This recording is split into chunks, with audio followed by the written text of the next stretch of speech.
Here I am, Leon C., aka Morpheus. You are in the Academy of Wow Men. I'm going to read something to you, and it's going to be kind of intriguing for you. It should be, at least. And from our favorite genius of the past, some people said he wasn't a genius. Everybody has their own take, their own idea. I think perhaps he was a genius in his time, Albert Einstein. That's what I'm talking about.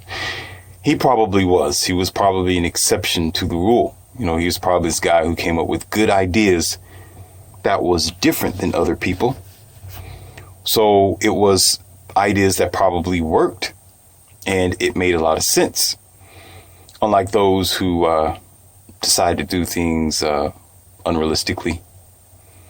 And their practicalities came from indoctrinated ideas and protocols of cloy, not of actual, sensible, out-of-the-box, unorthodox types of decisions. But Albert said this, and I'm going to relate that to the emailer that I had a question by an individual. He said this: science without religion is lame, but religion without science is blind. Now, the last part, the last part is what I'm going to talk to you about today. And this is Albert Einstein who said this. So that means he's not here today. Of course, he can't defend himself. He can't speak for himself. But this is what they're saying that he said as a quote. And this was years ago when he talked about this. And this was here. He was born in March 14th, 1879. He died. Listen, he died in April 18th, 1955. Now, when you hear me say, or other people tell you that the thinkers was in 1950, no, and there were times where I said the 1800s. This is what I mean, because they were thinkers at that time, and you will say, "What is our excuse? What is our excuse?" We don't have an excuse. But I digress with that subject. Let's move forward. Now, the emailer asked me this question. And Matthew, last name J. Dr. Morpheus, I have been concerned about the future of my religious mindset. I have a sinking feeling that the religion that I stand for isn't going to last much longer because of the fear that is surrounding it. There are too many people that just don't believe in God anymore. And I feel as if it's on shaky ground because of the threat to my belief system. And because I feel as if it's just a test and trial to see if I'm faithful or not. There's a statement that was put in a headliner not too long ago. And it stated that Christians are being persecuted for the sake of their belief. And I got to thinking about this. And I was wondering if I can equate that to my own personal experience, that it is true that we are being persecuted for the sake of Jesus Christ. Am I wrong or am I right to be concerned? And why is it that they would persecute us or scorn us or talk about us when we are just human beings like anyone else? I know only you can answer this question. It is a fiery ground. It is a very touchy subject, as you like to say. But I know you are able to answer all these odd, awkward questions that some of the people are not willing to answer. Thank you for your support. And here's my providing information. And I will continue to support your channel and learn more of what you know about the world. All right.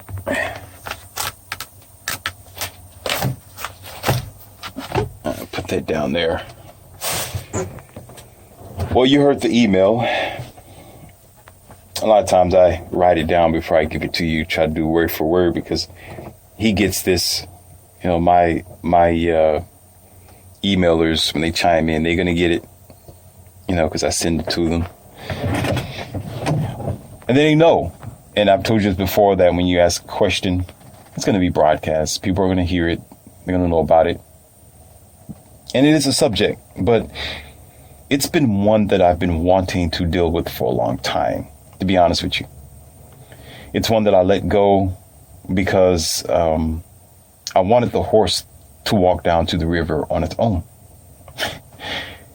See, when the Matrix, I'll put it like this. I'm not for everyone. Okay, this academy isn't just for any Joe, Jack, and Jane to just walk into the door. There are principles and conditions before you get to this point. When you are listening to me, when you are understanding, when you are in this academy, okay, it is a mind-opening experience here. It's for when you're really needing and requiring answers unto your life. That's what's so unique about this, and it makes it exclusive. It makes it unique where it is tailored to empower you. I do my best to make sure that everything that I produce and I make is no different than your Matrix experience. And most times naturally.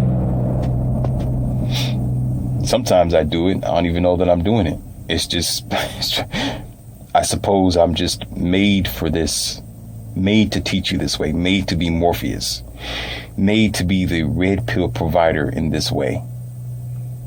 Sometimes when I listen back to some of my audios, I really do surprise myself.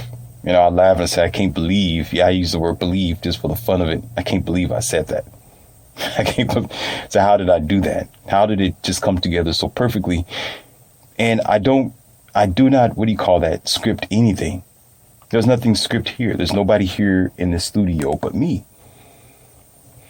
I don't sit here and read from dialogue after dialogue and what did this politician say, what this book said, and this and that. Okay? It's straightforward, unscripted, raw instincts and knowledge. And so I sit before you and I'm going to talk about this persecution thing. Okay? And I read to you just for an example of what Einstein said, because some of you like that. Some of you like when some historian said that, or an ancestor or somebody who you know of, was already ahead of the game, and let you know how far behind we are. How are we going to be behind? Just think about that for a moment. How can we be behind?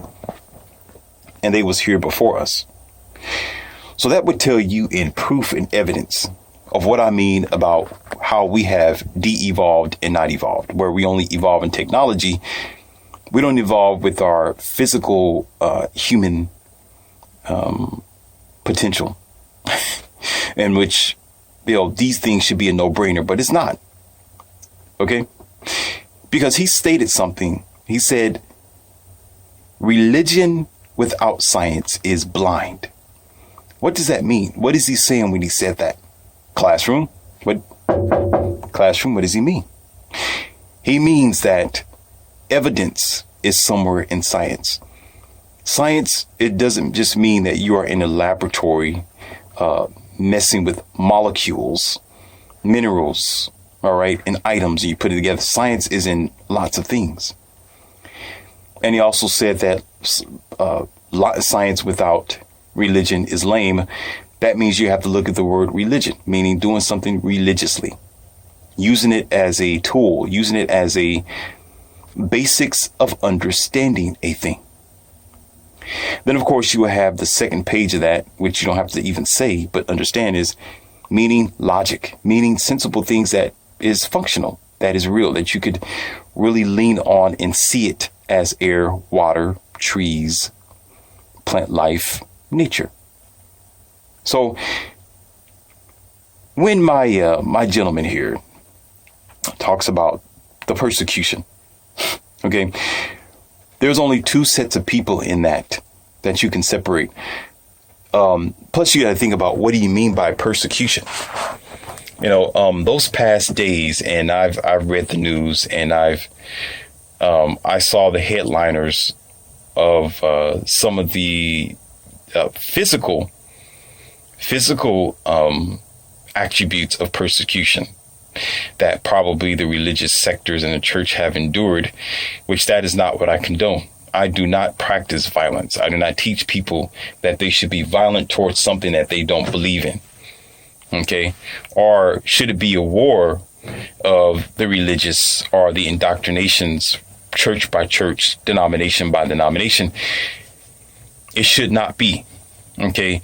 But what happens is you have a group of people, just like, you know, the members themselves, they don't know they're doing it, where they have a cultification, like a gang-like idea, like they're in a group or a gang, okay? And they want to pretend that they're the chosen ones, that they're the ones who God loves and chooses amongst every other religion, okay?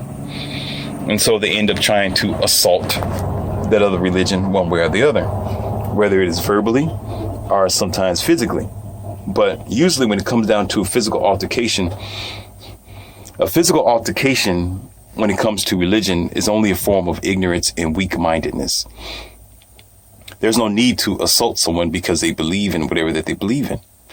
I have dinner, I have meetings, and I associate myself with multiple religious people who believe in a certain form of God in life. But we're still able to get along quite well. They know my standings. They know I'm not going to sit there and quote from their text. They know they can't sit there and have a religious conversation with me. They can have a spiritual conversation. I will come up with a spirit conversation, but they know I'm not going to get into a religious conversation when they're quoting from their Bibles and quoting from someone else. Okay. Usually the argument is squashed because I come from a place of reality. I come from a place of physical science. I come from a place of logical, sensible spirituality that you can actually prove. You can prove the essence of the inner man. Depends on how you put the word together and how you understand existence. But when you are in a religious mindset or a church indoctrinated system, it implodes on itself, because most times it's only a group of people which is prodded, programmed, and pulled by words from someone else. It's pulled by the indoctrination. That's why it's called indoctrination. Okay? Or documentation. Or gossip. Okay? From other mythical, unrelated activities that have nothing to do with the current world. So it ends up to be a group of people who are just being led, not leading. The only time when they start leading is when they want to be the minister or the pulpit pimp. Okay, that's going to be spitting and spewing from the same gossip as a million others have done before him, making the quarter or the penny off of the congregation who's willing to be led as sheep down to the sheep herder to get shaved. You know, you got this ball of hair on your back. They don't want you there just because you're just there. They want you there for the hair on your back. And therefore, because of your time, your energy, and your mind, okay, that's what's being used to make clothes and cloaks and attire for Agent Smith. There was this movie that, I don't want to go test y'all. It's not like Poltergeist, but it's a different name for it. It was one of my favorite movies when I used to, years ago, when I was a teenager. And in this movie, there was this guy who passed away. Actually, it was this woman's husband. And he was a small pile of, let's just say small pile of flesh. Okay. And what she would do is she would have neighbors come by. She would go get neighbors, which was actually his prey. And she'll make the neighbors feel good and tell the neighbors that she's having an opening for her house so people can come in and see what she has. And her husband was actually in the attic, but again, he was dead, but he was still kind of alive because he was a puddle of flesh. But in order for him to shape up, he needed to take from other people in order to come back to life. So every now and then she would send somebody up there to the attic and he would absorb their energy, suck from them, almost like a vampire. And he would take their flesh and leave them in whatever condition that they was at. I think they were just, thrown away or whatever, they died, whatever the case may have been. And he had to do this for several amount of time. He had to constantly do this until he came back fully to his flesh. Although he wasn't partially, he wasn't all the way there. And there was some still scars there, but he still needed to feed even more to get back to his perfect form where he used to be. And so that's what gave him his strength and his power.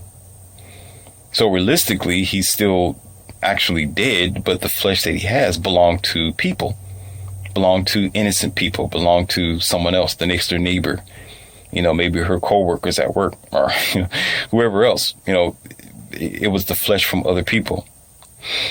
So when you think of sheep as that same way, where you sit down in an indoctrinated circle or group and you bring your hair. Your soul is the hair on your back. Your spirit energy, your understanding, your power, your own personal relationship with God is the hair on your back. Like some people like Dragon Ball Z. Some people know about Dragon Ball. Dragon Ball Z generally was all about these groups of guys who were fighter, like Goku, Vegeta, and Gohan and the rest of them. And they always had like a tail, and they always had long hair. Okay, and their power was in their tail. And when they get more powerful, their hair would grow, or their hair would turn golden. I think they called that Super Saiyan. Okay, like Samson and Delilah, same thing. So their power was in their hair, in their tail. So they kept their tail wrapped around and they kept themselves protected. Same thing as Samson. Samson's hair was his power. That was his connection to be able to utilize his talents that God gave him. And he knew that getting his hair cut would be the weakening of him. So when you go into the church, you go into the churches with your hair, or the school as well. And I think some people said, I haven't looked into it myself, but there's little bitty hair follicles, some hair on your brain as well, up there. Okay. Or you have hair. So just look at all of them as the same and unify them. When you go to an indoctrinated system, when you go somewhere else and you let people tell you what life is and you don't figure it out for yourself, you don't have the power yourself to understand it. You don't seek God for you. You seek it because they tell you to seek it. You seek it the way that they want you to seek it. You seek it just because you're scared of hell. You seek it because you're scared of God that you never seen. You seek it because your grandpa sought it, and you scared because grandpa was almost like your minister. He was preaching to you every day. So, at a certain amount of, you're 46, 47. Now you finally say, oh, I'm going to give my life to God finally. Just like your grandpa did. But it's based off of fear. But all of you are still going into this place with your hair on your back. And the evil doesn't have flesh. Evil doesn't even have hair, but it wants your hair to cloak itself to make you think it's like you. So you got this, let's just say, spirit. I'm not calling the pastors the devil. I don't name people like that. So don't take it like that. I'm just saying the devil. Okay. No specific person. So the devil's standing there without a body, without flesh, without anything. And every time you go to an indoctrinated system, a religion, or an idea based on someone else's idea, and you say, I agree 120%. Now, I'm not talking about real teachers like some people on YouTube, red content providers, myself, who's telling you straightforward stuff. That's just you. It's almost like you talking to yourself here. It's just knowledge. OK, I'm talking about when you go somewhere with someone beat you on top of the head with biblical text, with church idea, with what they want you to actually stand by in order for you to be received in heaven. Because their pitch is this: either you believe in Jesus or this religion, or you are a sinner, or you'll burn in hell eventually. And then they'll tell you this: there's no other way. There's no other way but then to accept Jesus Christ. There's no other Lord before me, after you. You got this idea where there's no other door but there's no other door but the Jesus Christ story. Okay, so they're practically telling you, you can't hear, you can't do nothing. You are a reprobated mind. You are practically a sinner, and you're on your way to hell if you don't believe in this indoctrination. Basically, that is what they're saying. They're saying there is no other way. OK, so that's by force. That's a psychological depression and oppression that people are willing to sign up for from fear. FEAR, for you who's in the back of the classroom. All right. It's for fear. And therefore, out of fear, when you have no direction and no confidence in yourself, it goes further and start transforming into this word called hope. Because now your life is hopeless. Now you need hope. Hope is for fallen soldiers. I will always tell you that if you need hope because you are hopeless, okay, that's because you are a fallen soldier for whatever reason it may be. Okay. And we're going to be down and out sometimes. Sometimes we're going to struggle. Sometimes we're going to need a bit of help by some people. And of course, all of us, we hit a bottom pit and we're going to need to be pulled out.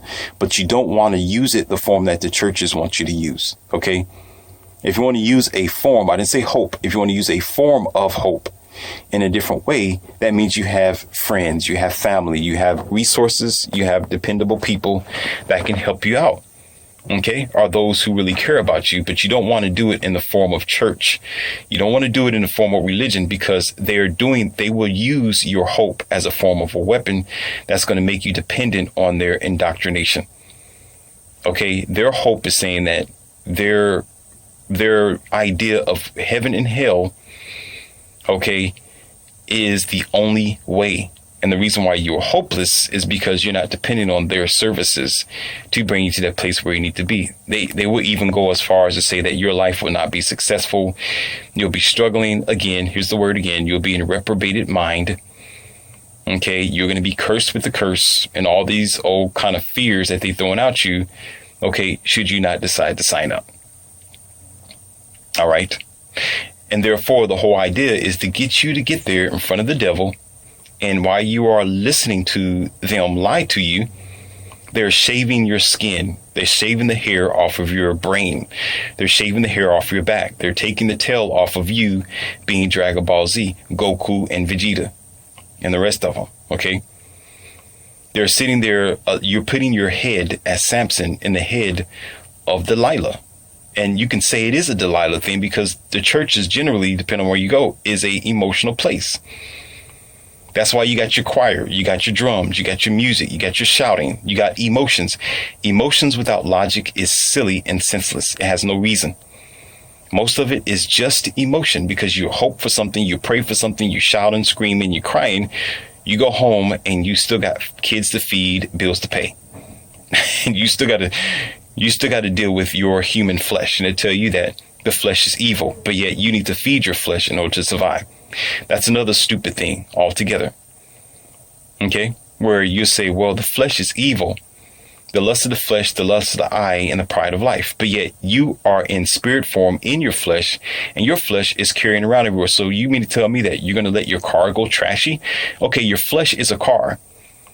Are you not going to maintain your car? You want your car to be dirty on the inside, all kind of French fries between the chair, smudgy kid fingers all over the windshield, and you're going to just wait for the car to break down and expect for God to be the AAA to come to the side of your rescue? It don't happen like that.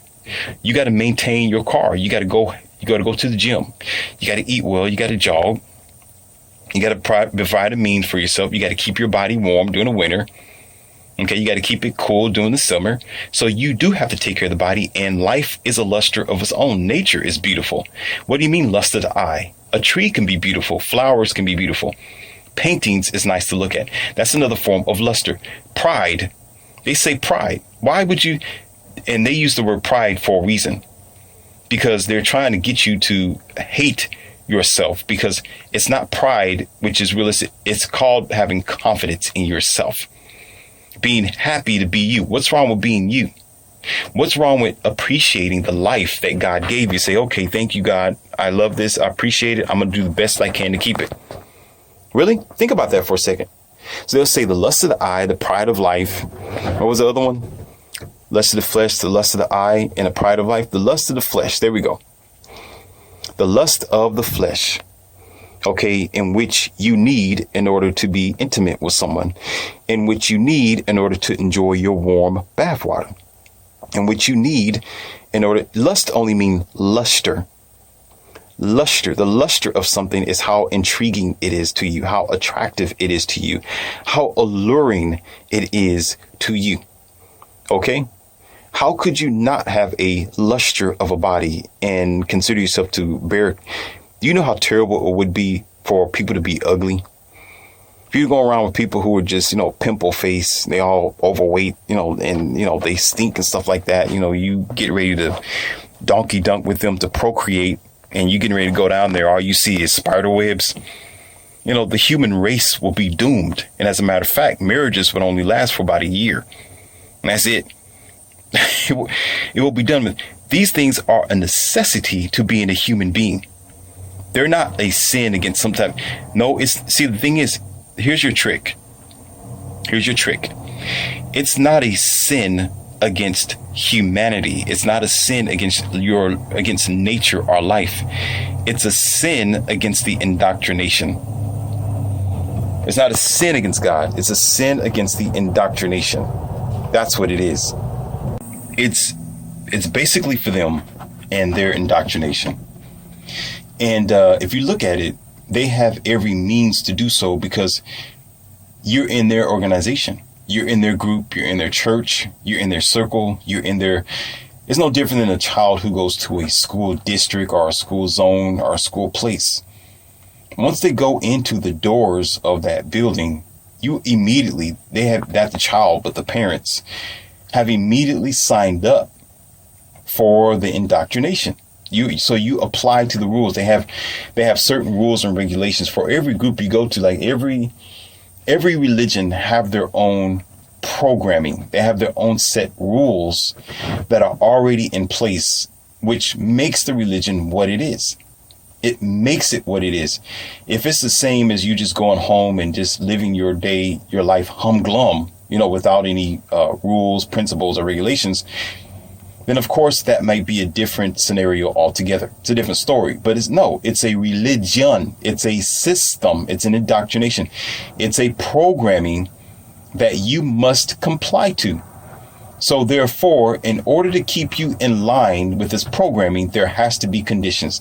There have to be results. There have to be, there have to be some reprimanding. There have to be some fear there. There have to be some, if you jump over the bridge, then, you're no longer with us. You are a sinner if you walk away. And oftentimes you will hear even old people in the church, they'll try to sit up here and say that, they'll say something like God is angry at you, or, God don't like this. God don't like ugly. God don't like everything. And then the morons, or the sheeple, don't understand that that person's actually coming from their own perspective and from their own energy, because they want to speak for their indoctrination. It's just Agent Smith creating another Agent Smith. So, of course, that programmed Agent Smith is going to speak for all the rest of the other Agent Smiths, because it's a system. It's a programming. No matter how you look at it, it's a programming. So when they say you are a sinner, or you are a backslider, or you failed God because you didn't show up for prayer, because you try to convict you because you didn't go for an altar call, because you are a human person and you have your problems and your issues, and because you didn't go up there, you consider it as a bad person. You're convicted now. Convicted of what? By not going with the program because everybody else is walking around emotional and sensitive, crying from nothing. Crying. And the senseless thing about it is, these are the very people who have a bad life, don't eat healthy, destructive, make bad decisions, and they think it's a God and devil thing, but it's their own bad decision that they made. So therefore, here you go, having Einstein saying religion without science is blind. Science is a physical evidence. Science is understanding how you can actually fix the situation by not praying about it, by not holding on to a sky daddy, by not telling somebody who you are, but by physically understanding who you are, by going to the library, by going to the places of knowledge, by traveling the world, by talking to people, by speaking life to existence. Some people said this is a very powerful thing. I don't know if I can say it. I might say it wrong. Speaking power to word. Or some people say speaking word to power. Okay. And power in itself is knowledge. Knowledge in itself is understanding. Understanding in itself brings logic. Logic in itself brings reasoning. Reasoning in itself brings a sensibility to know how things function. And a sensibility to know how things function breeds what? Science. The science of it all. That doesn't mean that science is the next God. That doesn't mean science is a form of God, but is a way to understand how the universe works and how things should formulate. So therefore, when you have senseless people who is only based on hope, faith, and belief, what do you have? You got a group of people who don't want to face reality. And so when it gets to this persecution thing, now I made the path for you. And now we're going to get down to the subject matter here. That's how it needs to be done. One stage to the next. I take you to these stages so you can understand me. Okay? As your professor, you need to comprehend this. They want you to feel as if you are being persecuted in the sake of, or for the name of Jesus, or for the name of whatever your religion may be. When more than just the 20% who may be assaulting you because they are in their mindset thinking that it's a game type of thing, but you mentally feel as if you're being persecuted for his namesake, when actually you are going against the grain than for the grain by not being productive in evolution. Science is evolution. Science is also the physicalities. Science is also your natural world. So therefore, when you are thinking that it's just a God and devil thing, you retard yourself of understanding that it's not a God and devil thing, but a physical matter. So you become an agent Smith. You become an agent of destruction, not an agent of production. So therefore, when you are around a group of logical thinking people who understand science, people who understand life, people who are trying to be functionally available to the universe and their country, you become a problem with them, not a successor. You'll become a cancer, not a providing light as you are supposed to be. You're not providing light, you're providing darkness. The only light that church offers is hope. The only light that church offers is hope, not physical light, not realistic moving forward power. Because if that were the case, okay, you would have more of a functionable movement in the country than we have idiotic behavior. Why? Okay, if you want to go deep, let's really go deep with this. Let's truly go deep with this. You want the fact, all right? Okay, here. Morpheus is not married. I'm not married. Okay. Nor do I have a long-term relationship, nor do I have any female around me who is virtuous enough.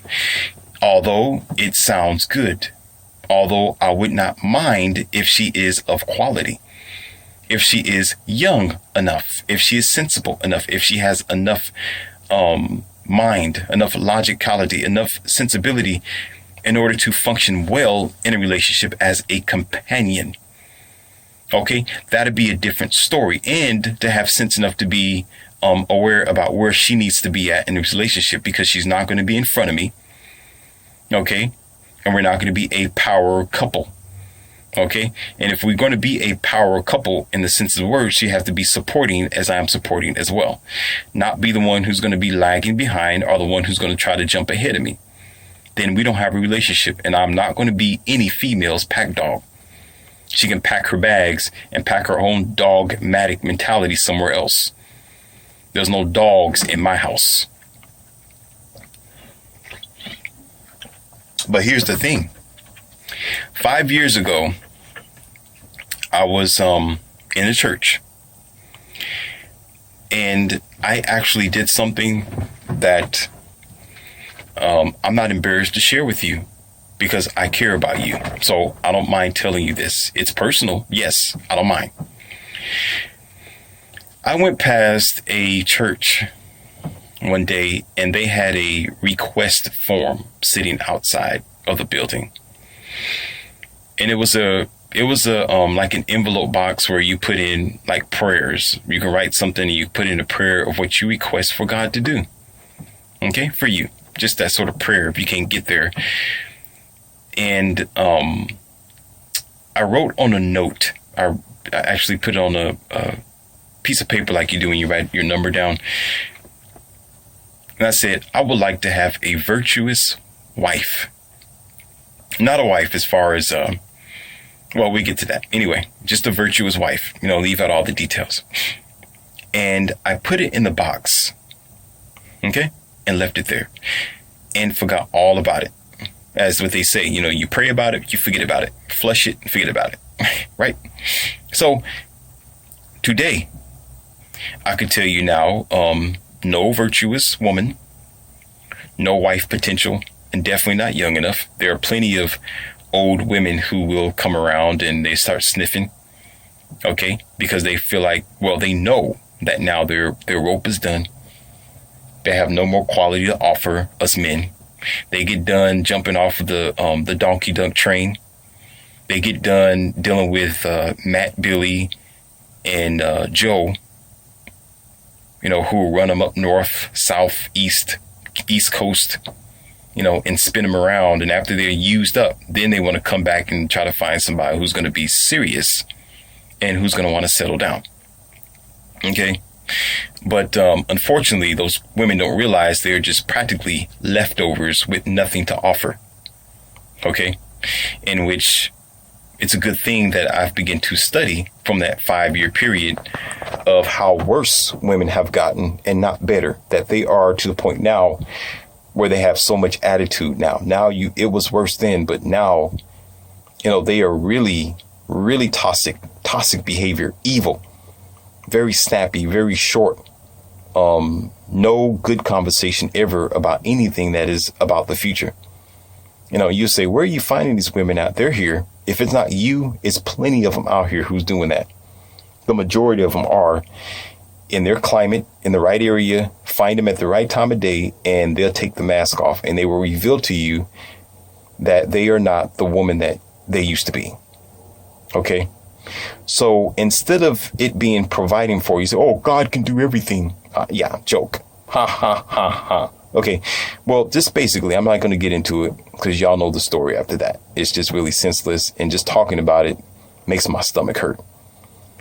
Practically, it never happened. Okay, but if it did happen, I would have been destroyed. How would I have been destroyed? Because I didn't have knowledge. I didn't know too much about red pill. I wasn't all the time Morpheus. I was just a purple pill. I was struggling. I was actually trying to make my way through the Matrix at the time and trying to fight the machine and Agent Smith at the same time in my correlation with reality. So I begin to realize that getting a wife at the time, or even trying to ask for such a useless mantelpiece in this generation, okay, wasn't going to benefit me at all. So I needed to use science. I needed to use reality. I needed to face what was really going on in today's Western civilization, okay, in order to save myself. All right. But as you say, God is God of all things and super powerful and above man. Then how come God didn't make that provision if it was so great?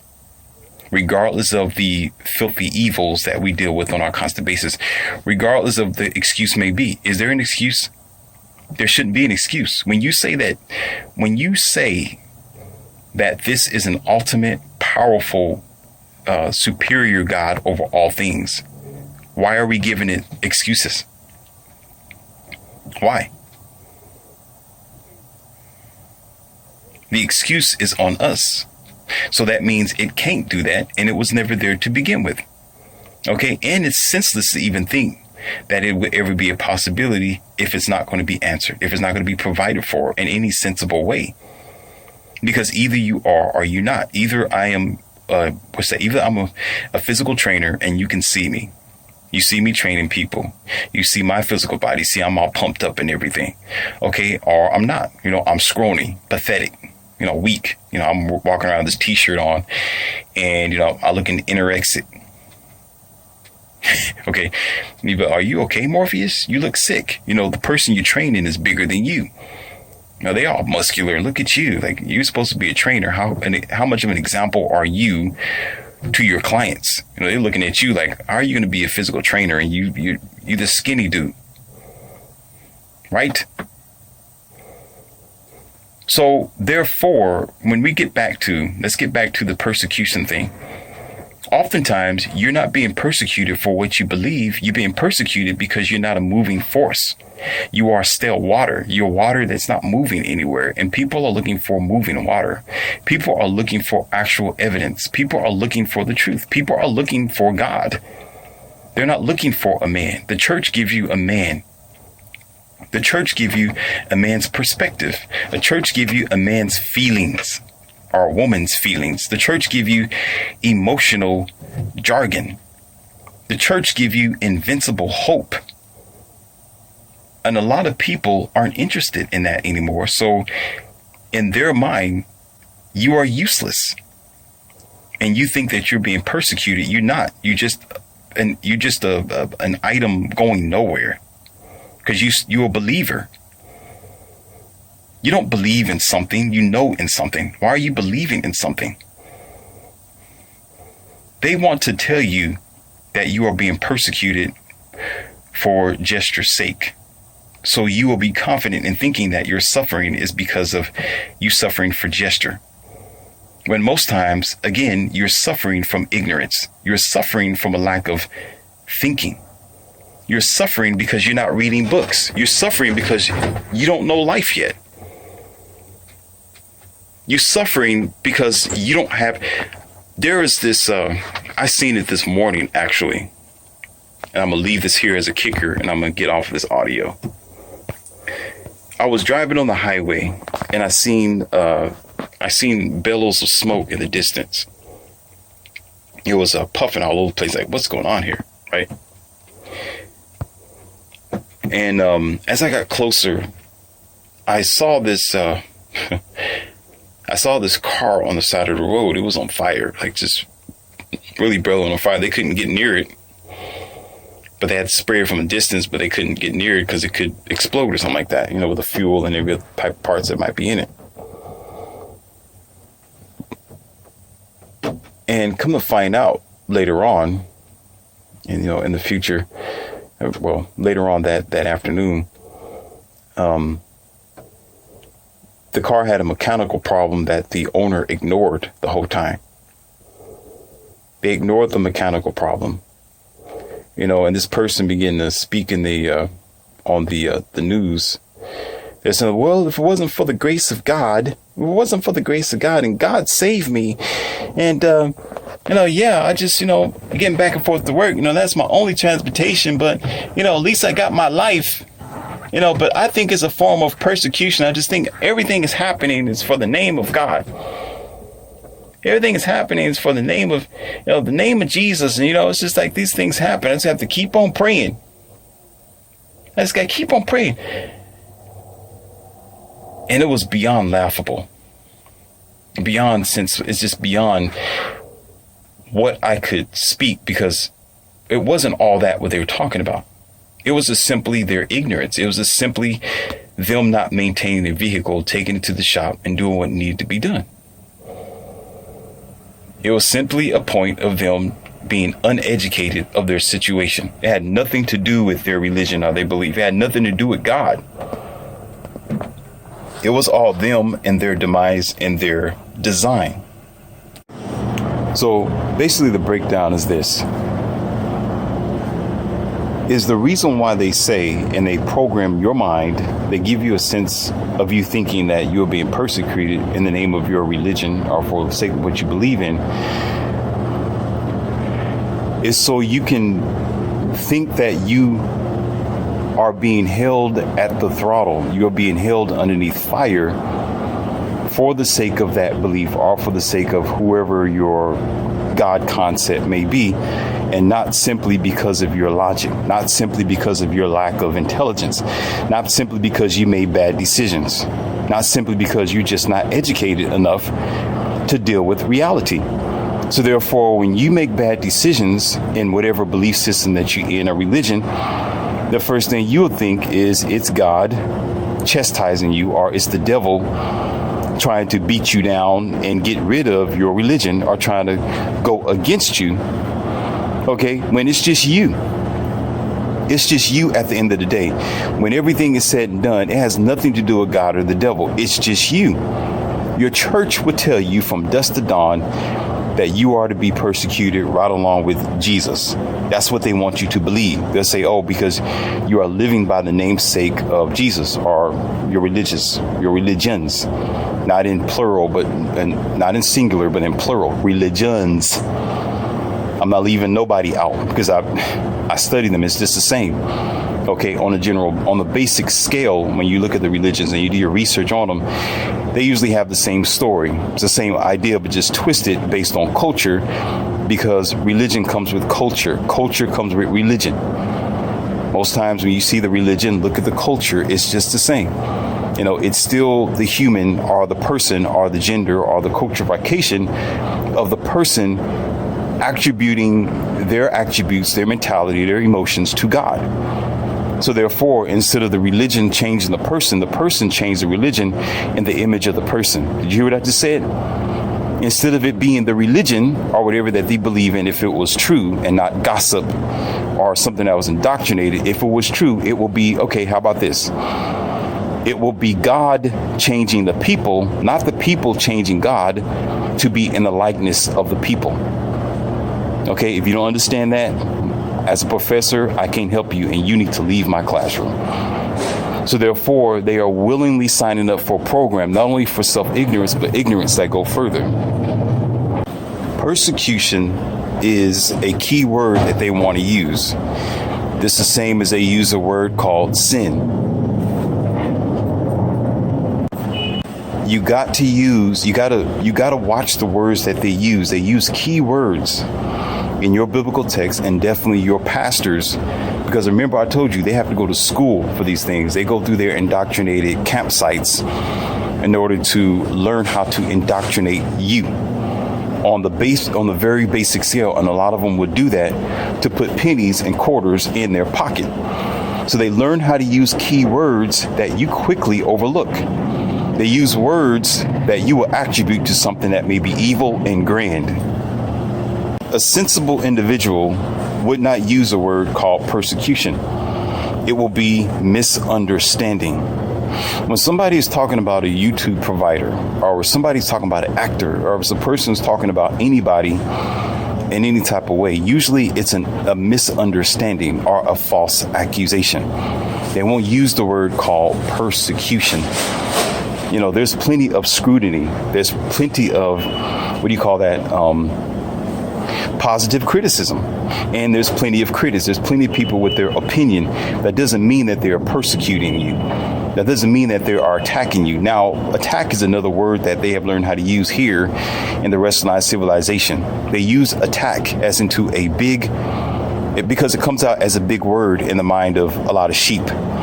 It comes out as something that's grand, that seems like you are under fire, that you are assaulted by someone. So you hear it often, maybe on the on your dumb phone or your dumb TV, where they say something like, "Oh, he's attacking," or "He's attacking this person," or "You're being attacked by," or these certain people or these groups are attacking the church. They're using the word called attack because attack is a key word.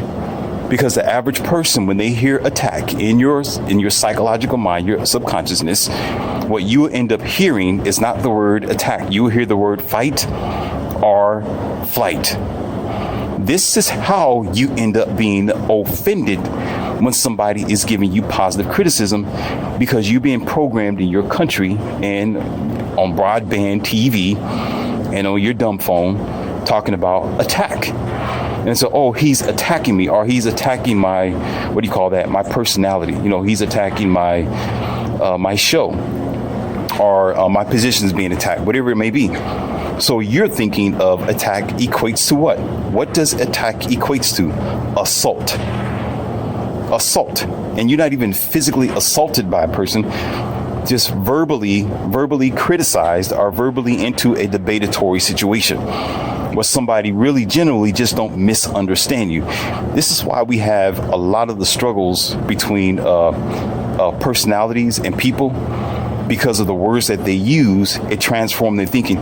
See, what I tell you, when the enemy comes to your door, he's not just going to knock on the door and say, here I am, I'm the enemy. They encroach on you 1 inch at a time, whereas you don't realize you are the frog in a hot pot. And how it's done by those particular key words that they take out of the dictionary, take out of your colleges, and they take out of your psychology from other type of broadcasts that you have been experiencing around your country. Therefore, on social media and on broad news. So therefore, they learn how to put those key words together so they can program you, because those key words is how they're going to be able to affect you, because it's going to get the best results. That's why they will come up with the word called persecution. That's why you will hear a word called attack. Because when somebody say, oh, he's attacking you, or she's attacking you, or he's being attacked, okay, and the person's not even attacking them physically, but verbally, you immediately get offended. You immediately get mad. You immediately think you got to go on the defense or do something stupid, when all of a sudden you're not understanding that it all equates to assault. And no one in their God-given mind or outside of it is assaulting you, especially physically. So then therefore you're thinking that you are being, here's your word, persecuted in the name of some so-called gesture or in your religious sector.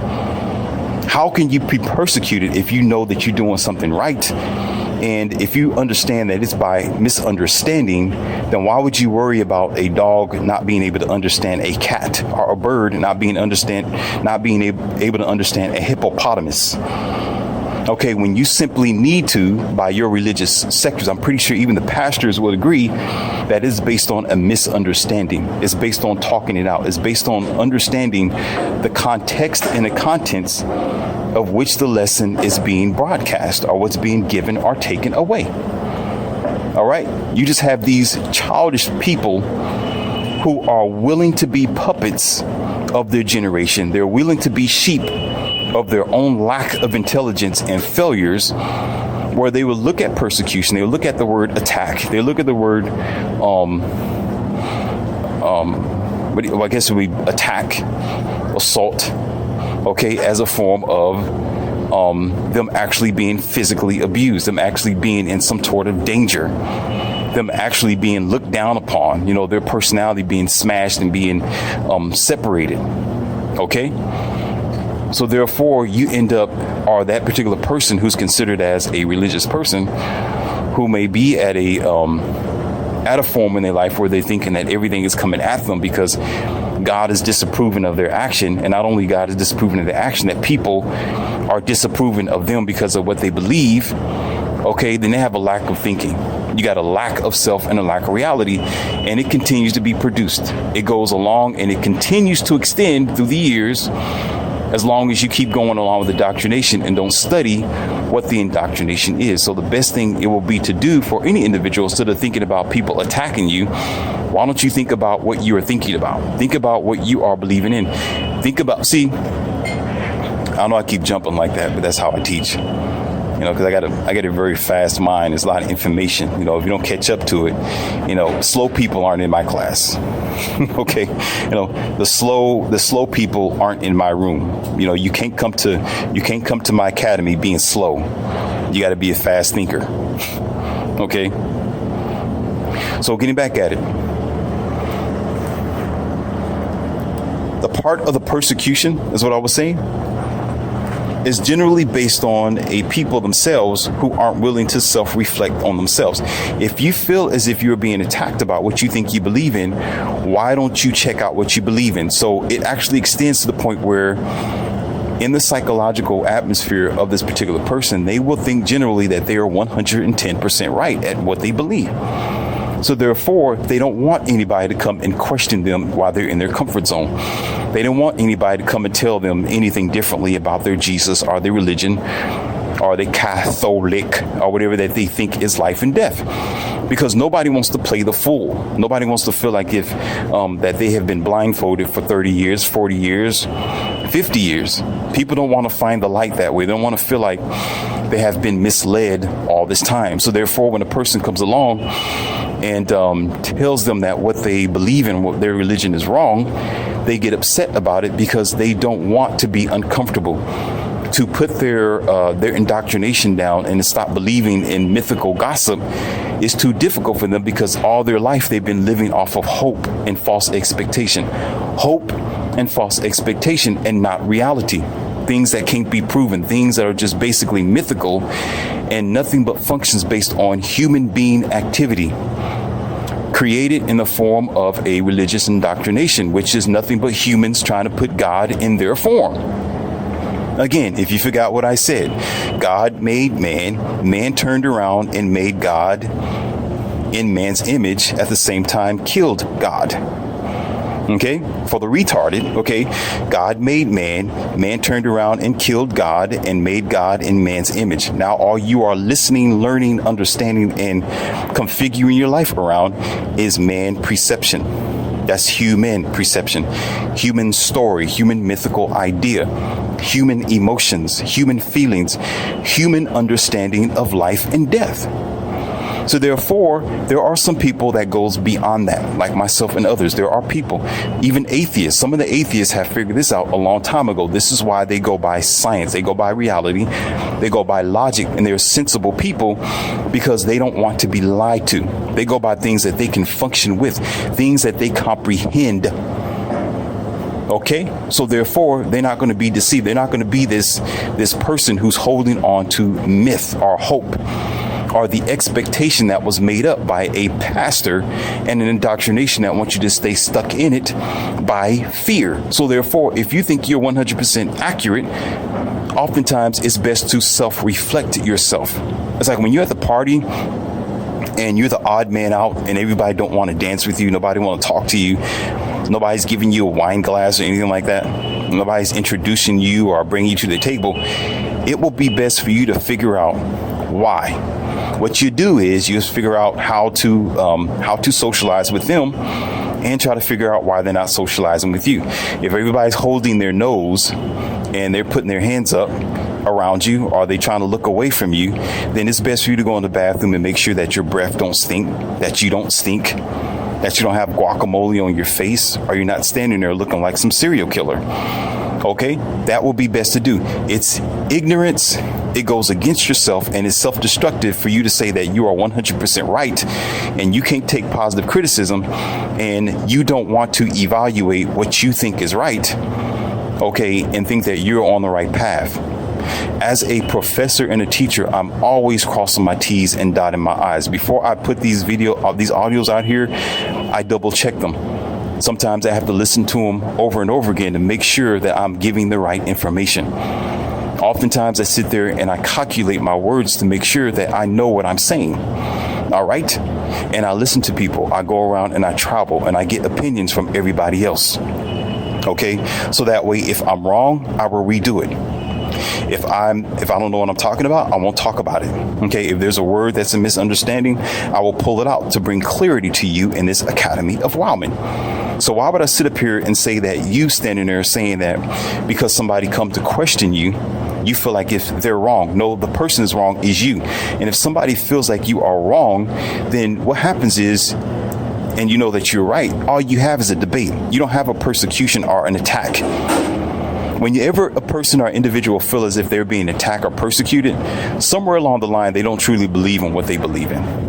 You can't truly stand by what you think you know if you feel like you're being attacked. Because why would you sit up here and use the word attack? You know, there's so many people that are producers, actors, singers, even content providers. You barely hear them say the word attack. To them is based on a misunderstanding. Or they'll say hater. They'll use the word hater. A hater. Okay? And even then, I'm pretty sure that there are producers and those who try to create things that will evaluate what they are producing to make sure that they're not truly wrong. Okay? That's the worst position for you to be in, is when somebody's trying to tell you about something that may make sense about what you think is right. Okay, but then all of a sudden you're like, well, no, I'm 100% right. And you're wrong the whole time, but you don't realize that you're wrong until 50 years later. And you're talking about persecution and attacking, all that type of stuff. Well, what about when I am waking up in the morning and Jehovah's Witnesses is knocking at my door and I didn't invite them there? Okay, they got to walk all the way up the driveway just to get to my place. You know, how about when I'm in a grocery store or I'm walking somewhere and somebody wants to give me this pamphlet about the good word? Okay? And I'm not sitting there jumping back talking about, oh, you're trying to poison me. You're trying to curse me with your so-called religion. No. Well, you're attacking me. I don't want to take your belief. Why are you trying to put this stuff out here in the street? You need to take this off. Nobody want to hear your junk. No. I simply take the pamphlet, hear what they got to say, and go on about my way. That's the separation between being an adult and a child. We are too much of a child nowadays. Too much of people who want to be comfortable in our demented thinking. And that's generally what it is. There are cases where there will be people who have hate speech. And what I mean by hate speech, they really talking about hate. I'm not talking about something that is, as far as debate or proof seeking, are just discussing the matter. No, there are some people who have been assaulted based on what they believe. Again, just by the minority of them who were just grown, senseless individuals who had nothing else better to do but then to just try to attack for no reason. What I mean by attack is physical attack, not verbally attack. Okay? But if you're worried about the 20%, or the 15%, which have nothing to do with the majority of adults who have a good head on their shoulders, who's open for a debate, then you got a problem. The person who's hurting themselves is yourself. So instead of you worrying about persecution, you need to evaluate what people are actually saying. Maybe they're actually saying something that may make sense. It may be essential to your development. It may be good for you to take the chance and step back and evaluate what you think is right. Because what you think is right could possibly be wrong. And again, to end this audio, I will add again, watch the key words that they are using. Persecution and attack is two of the big words that they will use to cause people to go on defense and make you think that this person is really talking bad about you and what you believe in. And then therefore you feel an offset. And then now you're feeling like this justified soldier because you're suffering for what you believe. And that's not doing anything but possibly holding on to something that's actually destroying you. And you're not going to figure that out till later. Like, oh, they were right. Yeah, but now you're 60 years old. Too bad. You can't restart your life all over again now. Too late. Now you're 30, 40 years old. You're going to spend all your tithing and offering in nothing. And you're nowhere. So thanks for you to email sending me that question. And I will say that this should provide a better sense of why on often that you will hear people say that, well, my religion is being assaulted, or they persecuting us, or I'm being persecuted for the name of Jesus Christ. Okay? Because you got to look at it you got to break the math down. It's not everybody doing that. And most people, when they come to you, all of them aren't coming to you because you're dressed a certain way and because of what you believe in.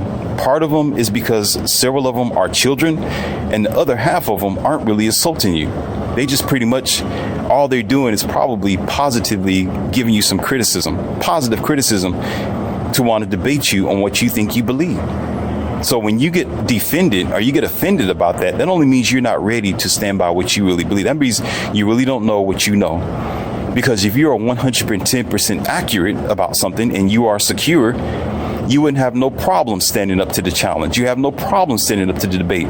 You have no problems being sure in the skin that you're in. So therefore, you wouldn't even come near the word hate or attack. All you would do is simply smile and say exactly what your Bible told you to do. But because we lie to ourselves, we can't.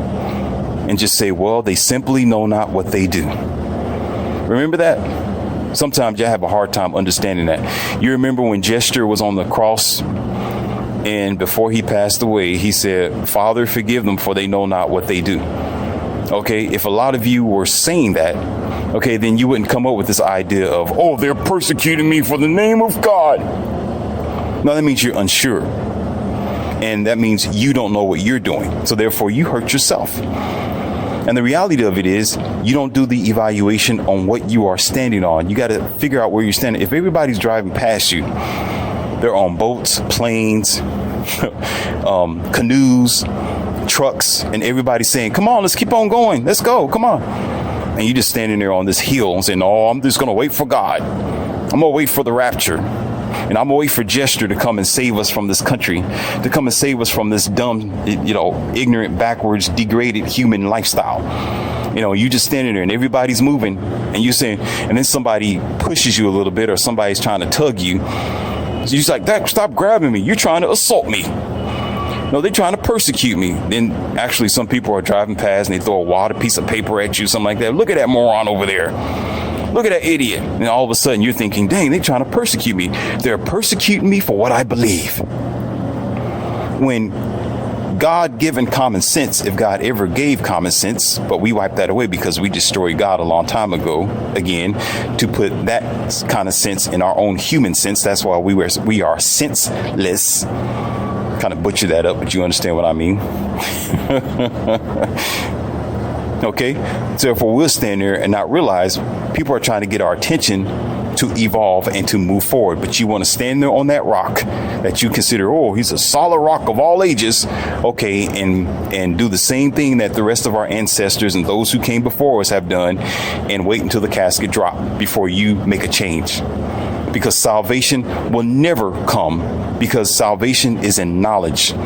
Success will never come because success is in knowledge and evolution. You will never hear or feel the true girth and power of any universal God until you put knowledge into your mind and into your spirit, not indoctrination and programming based on someone else's idea for you, because they want to put fear in you to stay into the guidelines of their system. So you go ahead and rummage on that for a little bit, and you take your time to evaluate that before you start tossing around this word called persecution. You have to open up your mind. You got to realize these people have come before us. There are psychologists, there are people around your country in which they've been in the churches way before you. They've been in indoctrinated camps way before you. They have taught their minions. They have taught Agent Smith how to talk to you since we have killed God and made God in our image. Okay, now they know how to control and demise on human beings. So therefore, they know the key words, they know what to say, and they know what to do to make you feel like a little piece of grass. And because you don't understand that, when you just absorb and digest all the key words that they're telling you, and you are set off because they know how to use those words as emotional buttons, you are forever lost. And it's not because the devil wants you to be lost, and it's not because God is persecuting you or God is mad at you. It's because you are mad at yourself. because you did not evaluate your life outside of indoctrination. So in the end, it's not persecution. You persecuted yourself.